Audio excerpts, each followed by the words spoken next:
Bonne fête na bande konyoso bozwi libaku malamu ya kolanda biso awana Océan du Congo Info magazine d'actualité oyo tomesana kopesa bino na temps réel ya République démocratique du Congo pe mboka bapaya. Merci mingi pour la confiance pe fidélité oyo kopesa biso awa ya kolanda magazine bino zangai Shadrack Makudinga tika kimia na nzambe za bongo na mabota na bino. Weba kina basango lelo to kubela bongo makambo ezoleka awa na République démocratique du Congo oyo ezali bongo marche salamaki awa na tandi ya République démocratique du Congo pe na prend de presse salamaki et pas les amis de Bruno Bibenga pe fondation Océan du Congo pour etikali beaucoup na mulai wa basanga tikato fombasango na biso na makambo tali bongo près de presse salamaki et pas les amis de Bruno Bibenga pe mama Océan de la presse na commune ya Lema pour na ko ba mingi kabu elon puissant pe biso baleta motokoti na ve likambo ya Congo etali bongo ba yi Congo mani nyonso na yango pona makambo oyo etali maponami na kati ya République démocratique du Congo bayi ba résistant ba monaki yango penza na lisu ya malamu te kolandisa mauto kalakala bino baso boyebi ete to utila ba maponami misato oyo epesi bongo pasi na République démocratique du Congo kasi oyo yambala ya minei bayi résistant balobaki totika bongo te yango mokolo lelo mwana mboka Bruno Bibenga na Océan de la presse congolaise babenga ki bongo bapanzi sango po ete bango pe bapesa mwa maloba na tina ete ya maye oyo matali élection insécurité pe sociale pambate makambo wana nde simbaka moboko mo ekolo tokei na ngambo ya social to komona mpasi moleki dollar komata bakei na makambo eteli insécurité bino moko boko mona ete Rwanda akoboma pe mindele ba akoboya kondima na kopesa maboko na ba Kongomani kasi tala bango wana bakeye ko bimise tuluku ya misolo kopesa bongo bayi ba Rwanda poete bayi balisu koboma kasi na yango na makambo wana nde tala bilenge na ba mama basi pe mibali balobaki te to kotika bongo te biso nyonso na sima ya mwana mboka Bruno Bibenga pe mama Océan kasi bozo communication na bango ndenge ni balobaki lelo epa ya bapanzisa. Bonjour. Bon, j'ai un peu de problème de ma voix, mais moi, je ne suis pas colonisée par le blanc. Je ne peux pas parler à la langue française, parce que c'est la langue coloniale. C'est cette langue qui nous colonise spirituellement, physiquement et charnellement, pour aller loin financièrement. Quand nous prions, je ne veux pas les démons sortent loin de moi, mais dans ton esprit, tu as ce démon qui est la langue française. Parce que j'ai suivi M. Kagame, notre agresseur, quand il est en train de parler, il parle dans sa langue maternelle. Il ne parle pas en français, il ne parle pas si c'est quoi. Il veut que les gens de sa famille ou les gens de son patrie saisissent ce qu'il est en train de dire. Alors moi aussi, je préfère parler en lingala pour que les gens de mon pays, ce qui est loin, au Congo central, à l'Équateur, machin, puissent mieux comprendre ce que nous sommes en train de faire ici. Merci beaucoup. Donc je dois parler à ma langue, c'est que Honorable Bruno vient de parler en français, mais je dois être en bref, comme on dit. Mbote la biso, bande ko la biso bapanzi sango, bande ko basi pe mibali. Babundeli yonso ya ekolo wa biso Congo to sangani kati na wesika to benga kipilo bapanzi sango na tina ya koyebisa bino maye manso oyo bino boyebi oyo ezoleka na République démocratique du Congo kasi tokoki koleka bongo te na kopesa bino matondo pamba te botiki manso oyo ezali motuya kasi boyepene na biso pona koyoka biso ebongi penza na biso to pesa bino lisusu otondi nde na lobi lisusu matondo ezongela bino penza bandeko bapanzi sango pe basi pe mibali pe bandeko oyo boyeyi na bokonzi wa bino makambo toyali koloba lelo eyali ete ntina mwa yango ezali Congo ezali bongo komikokisama na makambo malamu pe na lisanga na molimo ya kanza nde tokosenza elenge ya esaleli na kati ekolo wa biso Congo. C'est que tolobi malamu ete na lisanga pe na molimo nde tokosenza elenge ya ebikeli ekolo ya biso Congo. Kasi bino banso boyebi ete na kati ya ekolo ya biso kimia mwali te. Toali bongo na etumba oyo bali koboma mikolo na mikolo. Pe babundeli ba biso boyebi bango malamu, pe molongo mobimba bayebi bango. Ezali ete Luanda oyo ekambami bongo na Kagame oyo bapesi ekombo mokonzi ya Filika. Po ete bango balingi kokonza bafilika, ye Kagame ayebani ete ye ndali mobundeli wa biso, pe ye azali bongo kopesa maboko na M23 oyo eyali kongoma bayikongomani. Kasi bino banso oyebi ete mibu tope mikolo miike oyo ekolo wa biso tope ndako wa parati wa biso Munagana esimba mibongo na maboko ya ba M23. Minyembo oyebi yango ekenda kutu lisolo yango ebeta makalisusu te. Pe bamboka babiso lisusu ya mike mike oyo lelo na banzi ete Goma wa biso bwali koyoka ete bakonzi bayiki ya mikolo ya Filika oyo ezingami na biso eyali bongo komopesaka biso mayele mabe mpona koloba ete tozangi l'armée, tozangi la police yango ntina bango bakiti na ye ekolo ya biso. Ya pasi koleka bandeko bangai bayiba oyo bazalaka lokola baninga babiso oyo bango bazwaka mbako likolo ya bakambi wa biso bapesaka bango malako mpo bango bayaka komonyoko biso bango bapimela biso bosombi bibundeli po ete tobunda na baye oyo bali bongo koboma bakongomani. Kasi ya kamwa tomoni bobele bango bato wana mendele ya Fransa bango bapesi misolo miike na Rwanda oyo ali koboma biso po ete bango basomba lisu bibundeli ya koboma bakongomani. Ndende kwa uti koloba awa bino moko bososola elingi kolakisa nini yo pimeli bato oyo bakonyoko bango okateli bango mondelo eto bakoki kosomba mandoki te me bato oyo bali na mandoki pe lisungi bobakiseli bango misolo po ete baboma lisusu banyama oyo bali bakongomani. Na yango bandeko babiso esengeli na biso baso bakongomani toteleme mpona kosilisa makambo oyo pamba te ezali na motuya ete yo peuple congolais omizwa na mbako ya kotelema po ete omilongola na kati ya pasi oyo pamba te moto akoki kolongola oyo na kati na pasi te soki yo moko omilongwe te. Yango wana mwana mboka auti lisusu kotanga to kotalisa na biso ete tosalaki bitamboli biike tobelelaki na bandeko na banzi ete longola bino bapanzisa ngo wali kati na esika bozanga te na lisungi na bino kosunga biso boyebi malamu ete na mvula oyo tozali totamboli ya solo tokendaki na baambasade ndenge ndeko auti kolobela bino ya Rwanda ya France tozalaki bongo na MONUSCO na banzi boyebi milulu wana ebomi bato bayike bazwi bokono biyike pe misusu tikino lelo bali bainapte pe bandeko musu bali bongo na boloko oyo tokoye kotanga pe bakoko kati na esika lokola bandiki mulompwe bali bongo na makala lokola bandeko na biso bayike kala la kufa bayike bakufa na masina donc tobebisi bato bayike bahosimu kende bakenda tolina bakapangala bato biyike oyo soki totangi bango na banzi tokolala awa kaka mpona etumba oyo biso bongo tovandi pe liboso na bino preno bibengali victime ya maboloko ngai moko na banzi kobima libanda ya kapasi balacrimogène kobeta kobebisa biso banzoto kaka po ete tobundela kongo bwa biso. Kasi letamboli wana tobanzaki ete bakambi baye ekolo bakozwa ta mbako ya kosala eloko moko me tomoni ete bakomika na matoi mangongi mpe motema mabe ya koboya koyoka oyo biso toali koloba kasi ntina na bango ezali mobele konyoko biso po ete bango bafanda na bokonzi na bango.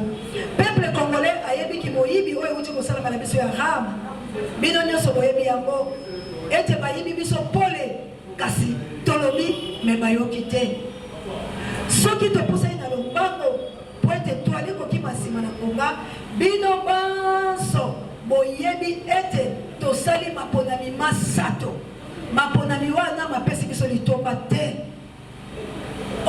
biso peuple tolukaki tozwi yango te tozali bobele kozwa bokonzi ya kanza ya baoyo bayime ndele bali kopesa biso bali konyoko biso kozomisa biso ntango nyonso na bowumbu kasi lelo bino moko bauti koyoka mwana mboka Denis Kadima auti kopesa bino na pole calendrier électoral alobi ete maponami makozala kasi na maponami wana biso totali tolobi te pamba te biso banso toyebi ete misolo mizali te mboka oyo ezali kati letumba bakokende maponami lolenge kani po ete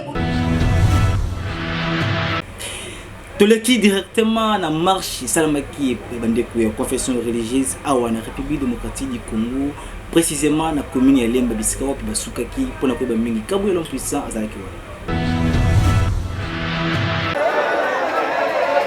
Mboka Fumukimbangu République démocratique du Congo oyo nzambe alobela makambo elaka kasi ezali kopesa pasi pemawa na population nyonso mingi ya République démocratique du Congo pe kuna na est du pays boye bakemo kuna lelo 4 décembre 2022 ezalaki nde pesa mbwa mbolobi tete oyo makambo na ngai te botikelango bango moko basilisa yango kasi ba confession religieuse batambolaki lelo awa na etandi ya République démocratique du Congo mobimba binomoko botala ndenge ba marche salamaki côté vraiment nyonso wana ezali pona ko soutenir ba FARDC na biso po kimia ezala awa na République démocratique du Congo kasi basuka kibongo te ba kibongo pe na kotanga ba memo na bango tina nini ya marche oyo est en danger. Néhémie chapitre 2 verset 17. Chers frères et sœurs, nos pères évêques ont parlé. Nous, fidèles de l'archidiocèse de Kinshasa, relayons leur message en prenant nos responsabilités en main. Chers frères et sœurs, regardons où nous risquons d'aller.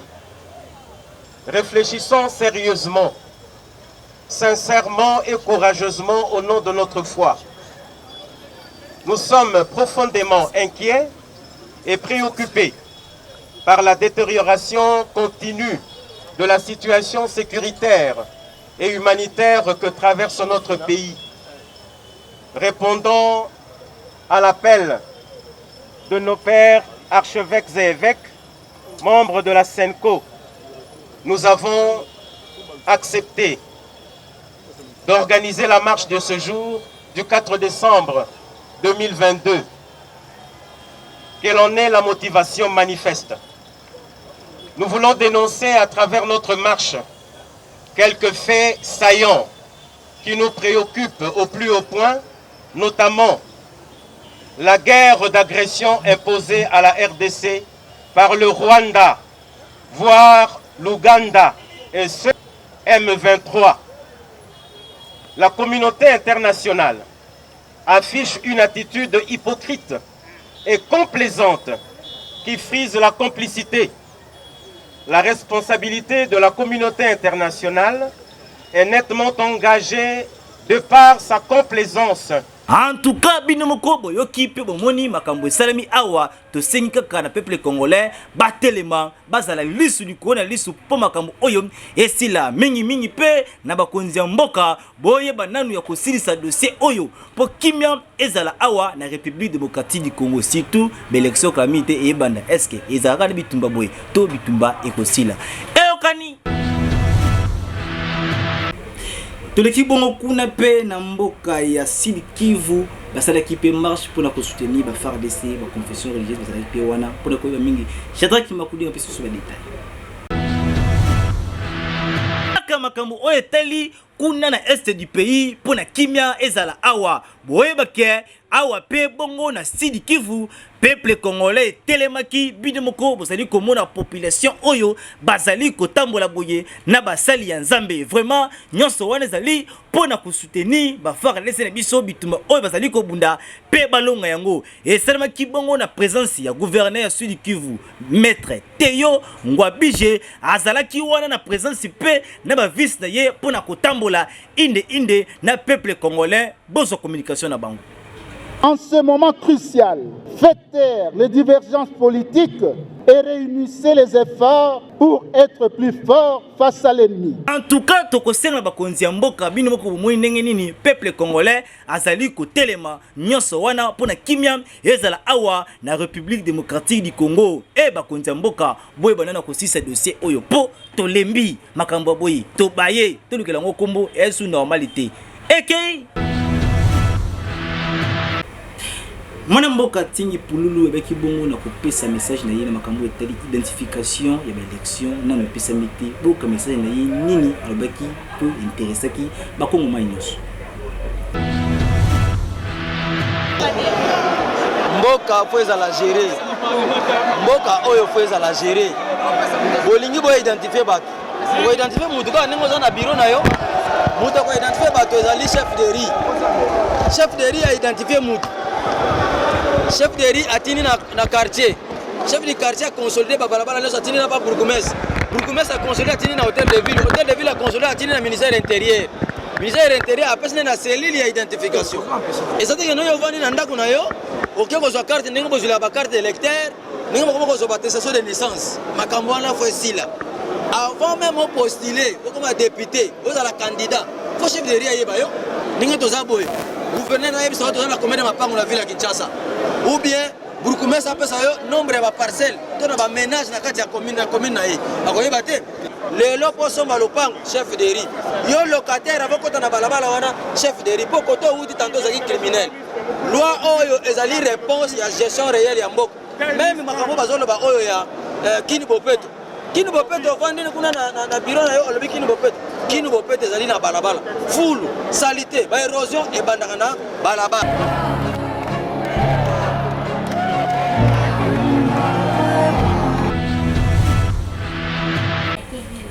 Totiki bino bolo na un message il y a ancien président de la République démocratique du Congo Joseph Kabila Kabangi nini alobaki na makambo etali ba Rwanda. De la région aussi.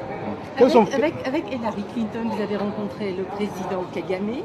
Est-ce que c'est un pas vers la bonne direction et surtout peut-être ce que nous voulions apprendre de vous, puisque les discours sur la relation de la RDC avec le Rwanda sont très contrastés.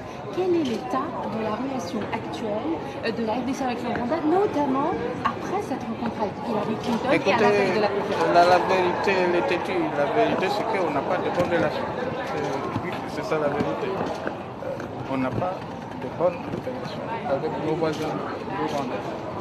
L'idée, c'est de continuer ou recommencer à travailler pour connaître de bonnes relations, de bons voisinages entre les deux pays. Mais pour le moment, ce n'est pas le cas. Vous êtes optimiste par rapport à cette conférence sur les Grands Lacs? Je ne sais pas, on verra bien. C'est pour demain et après-demain. Qu'est-ce qui serait acceptable pour vous, M. Kabila? Qu'est-ce qui serait acceptable, pas seulement pour moi, mais pour le peuple congolais. C'est une paix juste. Une paix juste entre le pays de la région, pas seulement le Rwanda, le pays de la région. Et moi, je suis content parce que aujourd'hui, la République démocratique du Congo a de très bonnes relations avec presque tous les pays de la région. On a 9 voisins, sauf un seul pays. Alors, ce qui sera acceptable pour moi et le peuple congolais, c'est une paix durable. Une question sur un autre registre. Il y a aujourd'hui, on parle de la révolution de la modernité en RDC. Est-ce que les 5 chantiers sont inclus dans cette révolution de la modernité? Et en quoi consiste cette révolution-là? La révolution de la modernité, c'est la prolongation, c'est la suite logique de ce qu'on appelle les 5 chantiers de la République. Voilà. Merci beaucoup, que Dieu vous bénisse.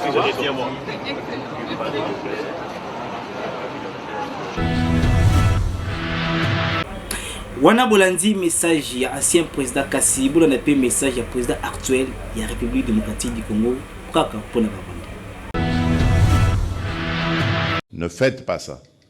Ne haïssez pas les étrangers. Et d'ailleurs, à propos du Rwanda, Ça ne sert à rien de regarder le Rwandais comme un ennemi. Non. C'est le régime rwandais avec Paul Kagame à sa tête qui est l'ennemi de la République démocratique du Congo. Les Rwandais et les Rwandaises sont nos frères et sœurs. Et d'ailleurs, ils ont besoin de notre aide parce qu'ils sont muselés. Ils ont besoin de notre aide pour se libérer.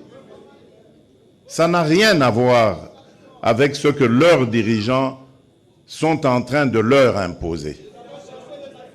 Donc, ne les regardez pas comme des ennemis, mais comme des frères qui ont besoin de notre solidarité pour nous débarrasser et débarrasser l'Afrique de ce genre de dirigeants rétrogrades qui ramènent les méthodes des années 60 et des années 70. Alors qu'en Afrique, on avait décidé de mettre fin au bruit des armes. Si vous vous rappelez, ceux qui suivent un peu, c'était 2020, il fallait taire les armes en Afrique pour que l'Afrique passe à autre chose, comprenne qu'elle est la dernière de la classe dans le monde parce que, justement, à cause des guerres et des divisions, nous nous étions entendus comme ça. Malheureusement, ce n'est pas arrivé, on a dû encore prolonger, mais c'est à cause, justement, des dirigeants tels que Paul Kagame. Et il s'enorgueillit d'être un faiseur de guerre, un spécialiste dans la guerre. Il en est fier. Moi, à sa place, je me cacherais, j'aurais honte d'assumer le fait qu'on sème la mort et la désolation. C'est honteux. Et je dirais même diabolique. Nous n'allons pas manger de ce pain. Boti ko mona bino mo ba message mi balé oyo pesami et pe ba président oyo balekaki awa na République démocratique du Congo pena oyo azali na kati ya République démocratique du Congo. Sikoyo biso ba Kongomani nini tokoki ko retenir na makambo oyo ezoko ko se passer entre biso pe ba Rwandais to ebite toloba nini est-ce que tozali na bitumba entre biso na bango to bitumba ezalite boyebake adage lo bapto bibi lobake moto oyo abomi na mbeli obake pe yepe akufa na mbeli kasi ba Kongomani bozwa mayele totelema mpona mboka na biso ekende liboso kaka message oyo ba président balobaki kasi biso ezaka maloba ya pamba lete lobi mpona peuple congolais bazwa mbongo na. Merci beaucoup na bandeko nyonso tozali na biso awa tukitinano kuna na zando marché monene bino mbotala nene les stratégies oyo miyibi bakoma koyiba ba Kongomani après tokozoma si na makambo tali insécurité awa na République démocratique du Congo mobima kasi kuna est du pays ezali kopesa pasi totiki bino botala nanu image oyo ya mwana moko babetaki masasi na M23 pesi pasi pe mawa après tokozoma olene mutoto bamepiga mamake masasi kasinga basali kwa bibi ya bamai mai ba FPP ya Kabido. Jo mtoto njo ule anasikia kidonda mkichwa kama balimukata siwe. Me mamake amekufa. Balimukata? Mtoto anakatiwa mkichwa kidonda njo ile kama mnaona kidonda gezi huko. Kidonda njo ile. Anduka hapa nikasinga niko sur place. Okay, mchunge mena bapatia nani foto ya nani ya mamake hapa na quelques minutes. Tolito koma na suka ya édition mokona lelo tikiwino boyo kananu. Question du jour ya mokona lelo tuki mama au sein de la presse à Tunibiso nini après tokozonga si.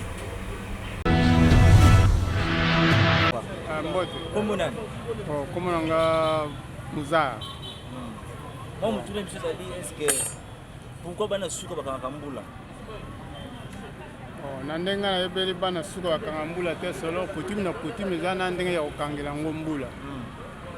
Soko yebinde ya kokanga te koki ko ata ko za mukolo toni me ozeko yebite mwa mbula ikanga mapeza te. Ndenga yebeli coutume na coutume nde na ndenga ya kokangela ngombula. Na coutume ya biso kokanga mbula na kombo omela nde maite. Doka mbula omela maite. Omela maite ozolo bela na munoko mbo ozotia ba mishiko. Ndenga na yebeli. bamisiki wana soki chance ezali mpe mbula elekani ke kobeta kote mosusu ndenge na ngai nayebeli ezali donc eza effectivement bana soko bakaka mbula mpena bakutime na bakutime coutume na par coutume coutume en tout cas na coutume ekangaka mbula mpenza ekangaka ozo koloba ozo kotia bamisiki mwana mbula mpe elekani ndenge ngai nayebeli eza ndenge wana. Mbote papa. Mbote papa. Kombo nanga Monsieur Mukenda de Best. Est-ce que effectivement peut bana souba kaka mbula? Bon oui, selon coutume ndenge toyebeli. Bon kalaki soki boza na fête na ba manifestation na ba famille. Komona babengi bana suka, bapesi bango bakombo, bon ça symbole. Mais vu que le monde a changé, mais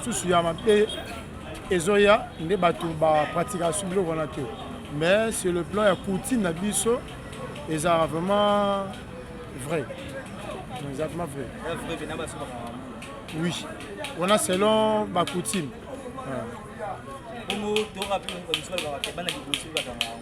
Voilà, on a aucun mais on a aucun mingi bana suka, on a mon peu mingi. Donc, dès le bas âge, dans ceux qui bamatang ezali, bafet, omona, batata moi si vraiment bazumo na suka, bamisel banda, babano sa la cérémonie, bapese kombo, pona akangambula. Bon, nabana komona mingi, nabiti na kuti na biso, mena, namona on a ba manifestation mingi kala, mais na via lelo, on a remarqué on souhaité que basala ba bon kindoki te bon mindelende ba komisa coutume na biso kindoki mais eza kindoki te ya coutume na biso donc ba blonde ba koma ko luka ba longola mayele na biso ba africain ba koma ko esa biso ke coutume kindoki non eza kindoki te eza coutume na biso po ba blonde ba coutume na bango ba biso pesa coutume na biso eza kindoki te. Merci. Ah, merci, monsieur. Mbote. Kombo nani? Kombo nanga Jacqueline Mianda. Maman Jacqueline, oyebi ke bana suka bakanga mbula. Nayebi ke bana suka bakanga. Yama masolo. Eza solo ko. Mbula peleki. Mbula peleki. Eza solo. Neti uzana zone colonie. Ngata sabata. Basaka bakanga mbula. Bakanga mbula. Bakanga mundeni.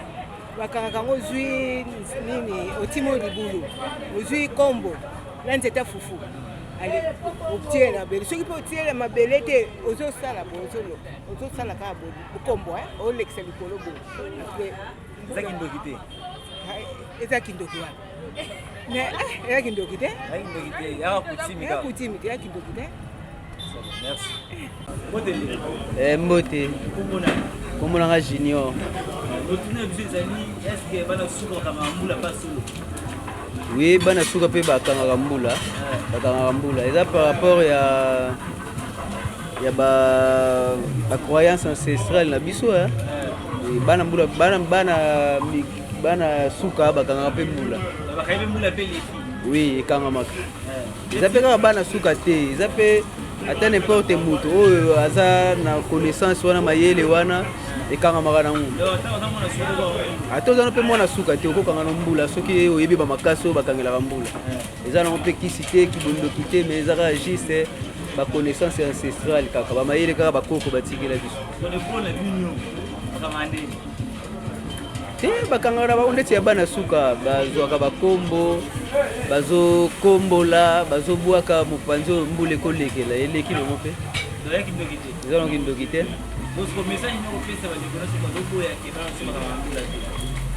Eza message ya mabe eza message ya mabe po ba connaissance ancestrale wana eza po esungaka biso eza nango na mabe te eza nango bien donc akokanga na bango.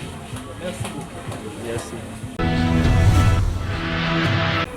Tala ndenge totie point final édition ya Mokuna Lelo na plaisir nazaki nango ya ko présenter édition ya Mokuna Lelo. Merci pour la confiance pe fidélité au pesa kabiso mokolo na mokolo ngai na bino tokomi na suka édition ya Mokuna Lelo. Zana posa bongo publicité ya magasin na yo e bana publicité ya maison d'habillement na yo e bana bengaka ba numéros affichés na ba télévision na bino okozala mobile pe okozala jamais déci ngai na bino tokomi na suka. Merci mingi na équipe rédactionnelle mobile zaki bongo au four ya moulin ya kopesa mino ba image ya kitoko bona sima caméra zaki bongo epa ya Kabuya l'homme puissant pe na montage tozaki bongo epai ya Moïse Ngombi Misep électrique na coordination et quand même qui epai ya Mama Océan de la presse avec bongo assisté epai ya Cordon Bruno Mimenga ngana bino tokomi na suka tokuta na soki Clovis Masia azongite